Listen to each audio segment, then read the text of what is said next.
પણ સબદુના એ સીમાડા માડીન્યા પૂરા થયા રે જી. હવે સૂર્યને હું અને તમે સામે જોઈએ તો શું થાય? આહા હા થઈ જાય સાહેબ. એનું વર્ણન થાય સૂર્ય કેવો છે. દરિયાને જોઈએ તો શું થાય? આહા હા હા હા. ઈ નેતી નેતી સાહેબ, જે વર્ણન ન થઈ શકે, મૌન થઈ જવાય. અને એ જ કુદરત કહેવાય, એ જ પરંબા કહેવાય, એ જ પરમ શક્તિ કહેવાય છે.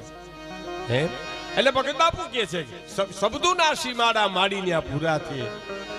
માડી જોને લટકે છે બ્રહ્માંડ, માડી લટકે ચાંદલિયોને ભાન.